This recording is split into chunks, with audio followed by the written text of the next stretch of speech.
Kaixo, Aitor Makataga naiz, eta bere ibilbideko bata atazantan, nire teknologi digital edo tresnan bilduma berrikusikoet. Datuan babesaren ikuspegitikan. Honetako, aztertuet dokumentu hau. Gazteleraz jartzen una orientaciones sobre el uso de herramientas digitales en el ámbito educativo desde la perspectiva de la protección de datos. Eta bertan daun zailkapenan ikusi ondoren, hau ezian ikasera batian kursua hasteako, erabiltzen ditun tresnan bilduma, inuna. Gero kursua ibiltzen nahi naizen bitartian gehituz jun naizen tresnan bilduma eguneratua, hau da. Eta, azterketa hau ondoren, hemen sartueten aldaketatakoa eta hemen adidez ipiniko nuke, hui bideo hoi ordezkatuko nukela, OpenShot erramientagatik, Eta hor, irudikatu nahi izan dut aldaketa guzta. Aztertu ezkeo nire teknologi digitalan bilduma, hemen ipinitut azaltzegian tresna guztiak. Kompromiso profesionalian, dokumentu hortan azaltzezianak, Padlet eta Trello horian. Eduki digitaletan, Canva, ChatGPT horiz, Chat PDF, berdez, ikuspegi, datuan babesan ikuspegitik arazoi gabe, Genially, Kahoot, Loom, horiz, berriro ChatGPT horiz, evaluazio eta feedbackar ikuspegitik, berriro ChatGPT, Gemini horiz eta Kahoot bai. Ikasleak alduntzeko Canva, ChatGPT, Genially, YouTube, Loom, Kahoot, horiz. Eta ikasleen gaitasun digitala lantzeko, berriz, lehen azaldu dianak. Canva, Genially, Loom, Tinkercad hau gain harta azaldu gabea, hui bideo, hau, zehazki aldatzi erabakitena.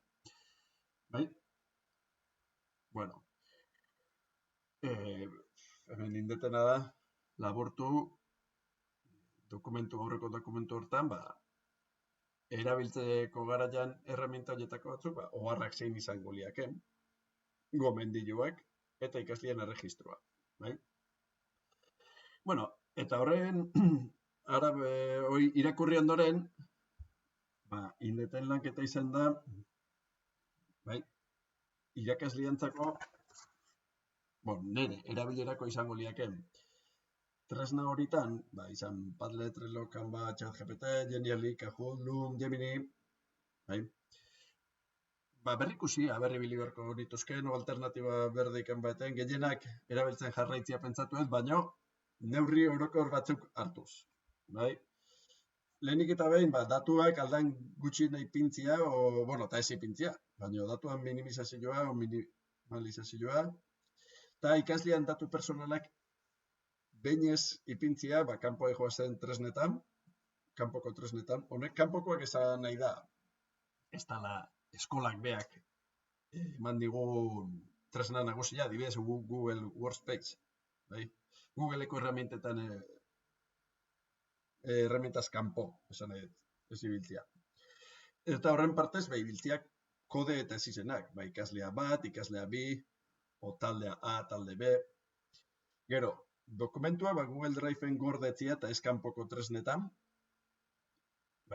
orduan, biltegiratzea Google Drive-en eukitzia, da ez ere, esan ditugun kanpoko tresna horietan. Gero, kanpotikan ez argitaratzea, orduan, ibili baldin baitugu Canva, Genially, guzti horiek, ez argitaratzea hortikan, eta Google Sites eo Classroom erabiltzea. Gero, gurasue informatu berko lahitzaioke, erabilera egingo ala, baina, tresna batzuk erabiliko iala, baina beti ere, 14 urtetik berako ikasliantzako, nire kasuan, lanbide heziketan da goi mailako ziklotan 18 urtetik gora, benuke zea edukiko. Eta alternatibak aztertu berko nituzke, Genially Kanban partez, bitako bat. Googleen slides ibiltzeko, Polotno bezalako, zelkapen berdia duen erreminta bat baloratzea. Halare, bai irakaslegoa, bai ikaslea, ohituta ikuste ditut erremintan eta joera handia du gaina Canva Genially ibiltzeko slidesen ordez. Eta inertzi hori, ikusi berko litzake nola aldatu. Bueno, gero, pantalla grabazioako, adibidez, OBS Studio olako software libren bat erabiltzia baloratzen nahi naiz. Eta Padleten ordez, Digipad ikustet alternatiba bezala zelkapen berde duen mural o arbel kolaboratibo baten kasuan. Gero, ChatGPT eta Gemini eta, adimen artifizial sortzailetan, material didaktikoa prestatzeko eta ibiltzi ez da gaizki ikusten, baino ikaslean datuak inoiz ez sartuta, Osea, anonimizatuta ikaslean lanak, Aldiz, Perplexity, bilaketatako, zelkapen berde ikusita, ez da arazoi gabe biltze ikuste, Hori, orduan, irakaslean, irakaslean ikuspegitikan. Ikaslean ikuspegitikan, eta batez ere erregistratu behar duen tresna entzako. Printzipio orokorra izango da, ez da inoiz eskatuko ikasleei erregistratzea behaien datu personalakin. Orduan, erregistro eskatzeuen erremintak ibiltzea erabakitzea aldin bat. Eta lehenik eta aurrenako zailak ere izan berkozun, alternatiba baldin bakat, aukera lehenetze jakin, kasu enten Google Workspace-ekoekin, erregistro eskatze ez duen erreminta batekin ibiltzea. Baina ikusteta esan duten Canva Genially hortan ikaslean artean oso ohituta dauela hori biltzen. Orduan, kasu honetan, neurri nagusiak izango zian, erregistroa eskatzen duen tresnak ibiltzen saiatzea, eta, behar lehen estia, Google Slides, esan deun nik ibiltzeko ere alternatiban Polotno erabiltzea. Baina, ikuste aldin baue, alare ibili nahi duela, erregistro anonimo eitia. Gero, gurasoan baimenana 14 urtetik beherako antzako izango litzake.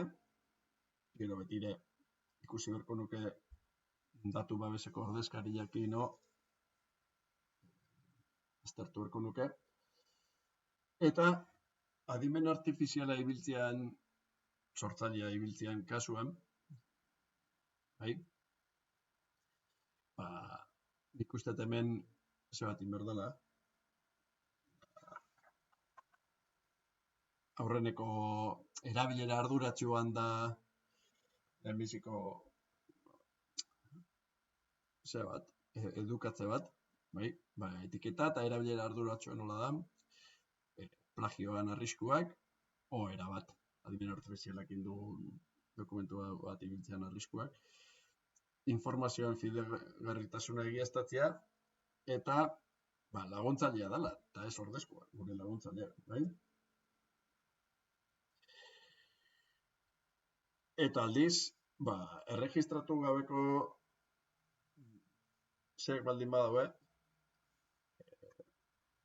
tresnak, ikasleak ibiliko ituenak, baina ez behaien erregistro gabe, arazoi gabe, bale? Baina Kajuten, YouTubeen, Lumen, ibiltza aldin baue parte hartzeko, ikusteko, bideoak ikusteko, arazoi gabe. Eta hemen, lehen ibil izan dugu bideoak sortzeko taula, baina, adibidez hemen, erabakiet, alternatiba bat ibiltzea, ba izango litzakela OpenShot edo Shotcut. Software librea erregistroi gabe, eta datuen babesan ikuspegitik barazoi gabe. Karo, honek eskatzeu ikasleak pixkat trebatzia, tresna berri hauekin, eta, denboratxo bat. Vale? Eta, horiek, izango zian orduan dikastutako neurriak. Vale? Orduan, irakasleantzako, datu personalak minimizatzea eta anonimizatzea, lanak Google Drive-en gordetzea eta ez kanpoko tresnetan, kanpoko tresnetatik ez argitaratzea, nire kasuan ez, baina ala balitzake guraso informatzea, kontrolatu eta alternatiba libreak aztertzea. Ikasleantzako ez erregistratzea datu personalakin, eta erregistro eskatzegoen dokumentu zer bat ibili berbaldin baue, eskolako kontu aparte ibili berbaldin baue beste bat, datu anonimoak initia. Gurasoan baimena berko litzakela mala urtetik bera. Ikaslea informazioa ematia, ze alternatiba azken ibiltzea registro gabe guzti hori.